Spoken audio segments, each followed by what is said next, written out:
ओम नमः शिवाय। आज हम श्रावण मास के 8वें अध्याय का श्रवण करेंगे, जिसमें भगवान शिव ने बुध और बृहस्पति के व्रत का श्रावण मास में कितना महत्व है इसका वर्णन किया है।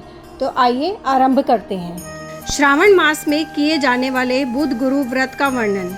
शिव बोले, हे सनत कुमार, अब मैं समस्त पापों का नाश करने वाले बुध गुरु व्रत का वर्णन करूंगा, जिसे श्रद्धा पूर्वक करके मनुष्य परम सिद्धि को प्राप्त करता है।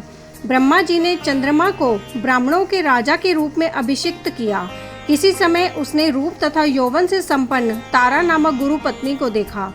उसकी रूप संपदा से मोहित होकर वह काम के वशीभूत हो गया और उसने अपने घर में रख लिया। इस प्रकार बहुत दिन बीतने पर उसे बुध नामक एक पुत्र प्राप्त हुआ, जो बुद्धिमान, सौंदर्यशाली तथा सभी शुभ लक्षणों से युक्त था। गुरु बृहस्पति को ज्ञात हुआ कि तारा चंद्रमा के घर में स्थित है। तब उन्होंने चंद्रमा से कहा कि मेरी पत्नी को वापस कर दो। अनेक तरह से समझाने पर भी जब चंद्रमा ने तारा को वापस नहीं दिया, तब बृहस्पति ने देवताओं की सभा में जाकर देवराज इंद्र को यह वृत्तांत बतलाया और कहा, हे शक्र, आप देवताओं के राजा हैं, अतः अपनी आज्ञा से आप उसे दिलाएं, अन्यथा उस चंद्रमा के द्वारा किया गया पाप आपको ही निस्संदेह लगेगा, क्योंकि शास्त्र निर्णय के अनुसार प्रजा के द्वारा किए गए पाप को राजा भोगता है। पुराण में ऐसा कहा गया है कि दुर्बल का बल राजा होता है। गुरु का यह वचन सुनकर चंद्रमा ने कहा, मैं आपकी आज्ञा से तारा को तो दे दूंगा, किंतु इस पुत्र को नहीं दूंगा। शास्त्र के अनुसार विचार करके देवताओं ने उस बुध को चंद्रमा को दे दिया। इसके बाद गुरु को उदास देखकर देवताओं ने उन दोनों को वर प्रदान किया, हे चंद्र, तुम अब अपने घर जाओ।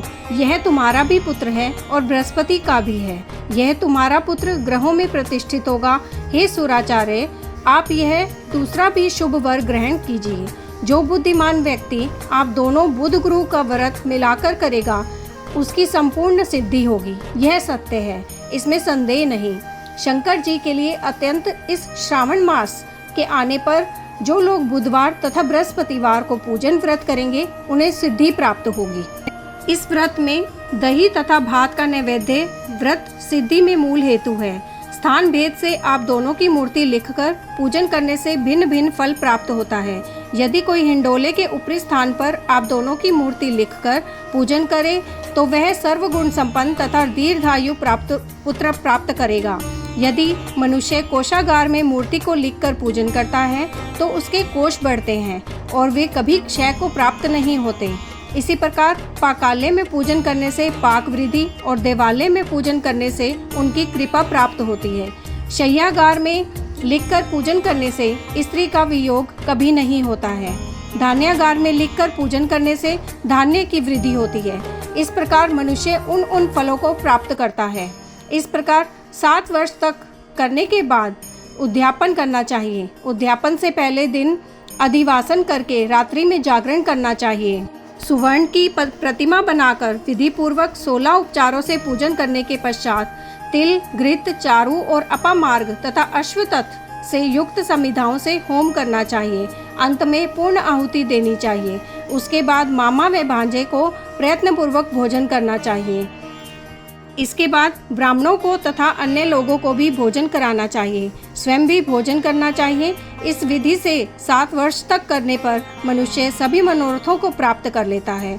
जो इसे विद्या की कामना से करता है, वह वेद व शास्त्र के अर्थों को जानने वाला होता है। बुध बुद्धि प्रदान करते हैं और गुरु बृहस्पति गुरुता प्रदान करते हैं। सनत कुमार बोले, हे भगवान, आपने जो यह कहा कि इस अवसर पर मामा तथा भांजे को भोजन करना चाहिए, यदि बताने योग्य हो तो इसका कारण बताइए।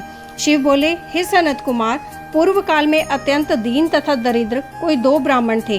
वे दोनों मामा भांजे थे। उदार पूर्ति हेतु परिश्रम पूर्वक भ्रमण करते हुए वे दोनों किसी नगर में अन्न मांगने के लिए गए थे। उन्होंने घर घर में श्रावण मास में प्रत्येक वार को उस वार का व्रत होते हुए देखा, किंतु कहीं भी बुध गुरु का व्रत नहीं देखा। तब उन्होंने बहुत देर तक परस्पर विचार किया कि सभी वारों का व्रत तो सर्वत्र दिखाई पड़ रहा है, किंतु बुध गुरु का कहीं नहीं। अतः चूंकि यह व्रत अनुचिष्ट है, इसलिए हम दोनों को चाहिए कि इस शुभ व्रत का अनुष्ठान आदरपूर्वक करें। किंतु हे सनत कुमार, इसकी विधि ना जानने के कारण वे दोनों संशय में पड़ गए। तब रात्रि में उन्हें स्वप्न में इस व्रत की विधि दृष्टिगोचर हो गई। इसके बाद उन्होंने उसकी विधि के व्रत के अनुसार व्रत को किया, जिससे उन्हें अपार संपदा की प्राप्ति हुई। प्रतिदिन उनकी संपत्ति बढ़ने लगी और सभी लोगों को ज्ञात भी हो गई। इस प्रकार 7 वर्ष तक करके वे पुत्र और पौत्र आदि से संपन्न हो गए। उसके बाद उनके ऊपर प्रसन्न होकर बुध व गुरु प्रकट हुए और उन्होंने उन दोनों को यह वर दिया, आप दोनों ने हम दोनों के निमित्त इस व्रत को परिवर्तित किया है। अतः आज से कोई भी इस शुभ व्रत को करे, उसे व्रत की समाप्ति पर मामा तथा भांजे को प्रयत्न पूर्वक भोजन कराना चाहिए। इस व्रत के प्रभाव से उसे सभी कामनाओं की परम सिद्धि प्राप्त हो जाती है और अंत में चंद्र सूर्य पर्यंत उसका हमारे लोक में वास होता है। इसी प्रकार श्री स्कंद पुराण के अंतर्गत ईश्वर सनत कुमार संवाद में श्रावण मास के महात्म्य में बुध गुरु व्रत कथन नामक 8वां अध्याय पूर्ण हुआ। और ये था श्रावण मास का 8वां अध्याय। आगे की और कथा सुनने के लिए आपके अपने चैनल एस्ट्रो नॉलेज को सब्सक्राइब कर लीजिए, ताकि आने वाली वीडियोस के नोटिफिकेशन आपको मिल सके। ओम नमः शिवाय।